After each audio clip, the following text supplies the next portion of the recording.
عبد الوارث نے بیان کیا، ان سے عبد العزیز نے بیان کیا اور ان سے حضرت انس رضی اللہ عنہ نے بیان کیا کہ غزوہ احد میں جب مسلمان نبی کریم صلی اللہ علیہ وسلم کے پاس سے منتشر ہو کر پسپا ہوئے تو حضرت ابو طلحہ رضی اللہ عنہ حضور اکرم صلی اللہ علیہ وسلم کی اپنے چمڑے کی ڈھال سے حفاظت کر رہے تھے۔ ابو طلحہ رضی اللہ عنہ بڑے تیر انداز تھے اور کمان خوب کھینچ کر تیر چلایا کرتے تھے۔ اس دن انہوں نے 2 یا 3 کمانیں توڑ دی تھیں۔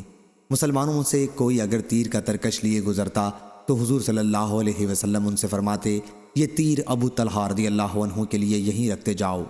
انس رضی اللہ عنہ نے بیان کیا کہ حضور اکرم صلی اللہ علیہ وسلم مشرکین کو دیکھنے کے لیے سر اٹھا کر جھانکتے تو ابو طلحہ رضی اللہ عنہ عرض کرتے، میرے ماں باپ آپ پر فدا ہوں، سر مبارک اوپر نہ اٹھائیے، کہیں ایسا نہ ہو کہ ادھر سے کوئی تیر حضور صلی اللہ علیہ وسلم کو آ کر لگ جائے۔ میری گردن آپ سے پہلے ہے اور میں نے دیکھا کہ جنگ میں حضرت عائشہ بنت ابی بکر اور انس رضی اللہ عنہ کی والدہ ام سلیم اپنے کپڑے اٹھائے ہوئے ہیں کہ ان کی پنڈلیاں نظر آ رہی تھیں اور مشکیزیں اپنی پیٹھوں پر لیے دوڑ رہی ہیں اور اس کا پانی زخمی مسلمانوں کو پلا رہی ہیں۔ پھر جب اس کا پانی ختم ہو جاتا ہے تو واپس آتی ہیں اور مشک بھر کر پھر لے جاتی ہیں اور مسلمانوں کو پانی پلاتی ہیں۔ اس دن ابو طلحہ رضی اللہ عنہ کے ہاتھ سے 2 یا 3 مرتبہ تلوار گر گئی تھی۔ صحیح بخاری حدیث نمبر 4064۔